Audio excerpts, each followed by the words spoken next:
और उसमें बोला तो फिर ये चीजें बोलनी चाहिए थी, उसका रिप्लाई मंत्री जी खुद देते।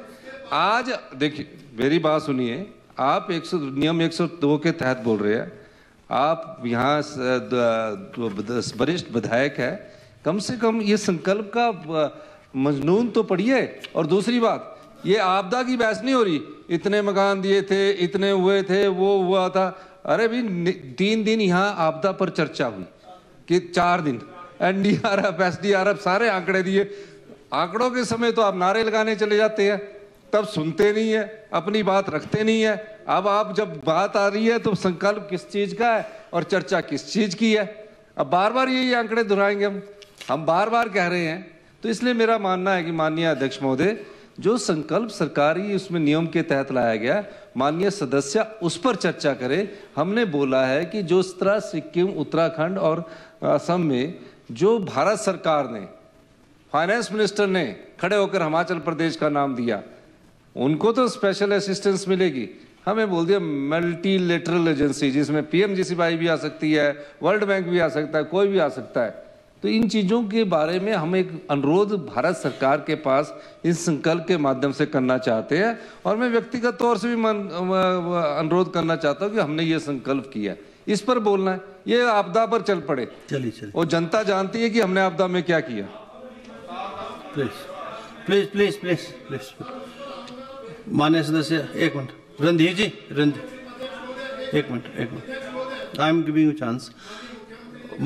1 मिनट रणधीर जी, रंजीत, मैं 1 मिनट 111 को पढ़ दूं।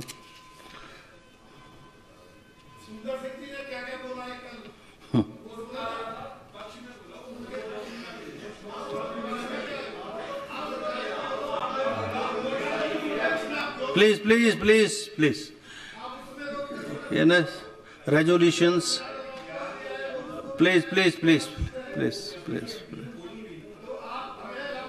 Please please please,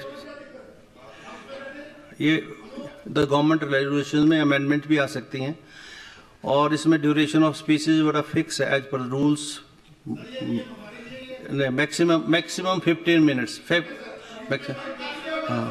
please maximum, and the scope of the discussion on the resolution shall be strictly relevant and within the scope of resolution. इधर भी उठती है, ये बराबरी है सबको। चलिए माननीय सदस्य Randhir Sharma ji, now please. Sir, मैं जो बात कर रहा जिससे दिक्कत हुई, दिक्कत ये हुई कि इन्होंने पैकेज के नाम पर लोगों को ठगा, दिया कुछ नहीं। जो 7 लाख की घोषणा की थी वो 3 लाख दिया। 1,65,000 सेंटर से आया प्रधानमंत्री आवास योजना में। 1,30,000 आपने वेलफेयर के भी मकान काटे, इंदिरा आवास के भी काटे, वो दे दिया। आपने पैसा कहाँ खर्चा? डंगे आपने नरेगा में लगा दिए, वो 1,000 करोड़ केंद्र ने दे दिया। आपसे NDRF SDRF का पैसा नहीं खर्चा गया। मैं ये पूछना चाहता हूं कि आप बताएं, मुख्यमंत्री जी रिप्लाई देंगे। इन्होंने इसमें कहा है कि इतने आंशिक रूप से क्षतिग्रस्त मकान हुए, आपने कहा हम उनको 25 गुना ज्यादा, 4,000 की बजाय 1 लाख देंगे। बताओ कितनों को दिया, पता लगे। आप बताओ गौशाला क्षतिग्रस्त हुई, कितनी हुई थी, आपने बताया हुआ है, उनमें से कितनों को दिया। ये स्पष्ट सरकार करे, इसमें दिक्कत क्या है? आप पैसा मांग रहे हो तो आपको अपनी उपलब्धि तो बतानी पड़ेगी।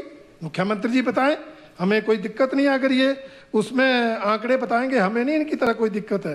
परंतु मैं ये कहना चाहूँगा, आपने जो पैकेज के नाम पर लोगों को ठगा है वो आप कामयाब नहीं होंगे। आपने उस पैकेज के नाम पर बंदरबाट की, भाई भतीजावाद किया, भ्रष्टाचार किया।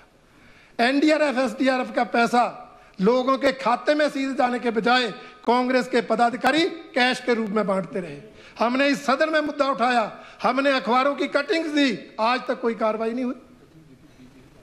यहां तक कि कांग्रेस पदाधिकारियों की पत्नियां बांटती रही, उस पर कोई कार्रवाई नहीं है। वो किसका पैसा? जनता का पैसा है, NDRF SDRF का पैसा है। क्या इसलिए आपको केंद्र से और पैसा दिला दें कि आप कांग्रेसी कार्यकर्ताओं को बांटते रहे? आप पिछला पैसा बांटा, उसकी जांच करो। कितनी बार यहाँ उसमें मुद्दा आया है, कितनी बार हमने नाम दिए, हमने मुद्दे उठाए, अखबारों की कटिंग्स दी, सब कुछ दिया, उसके बावजूद कोई कार्रवाई नहीं होती।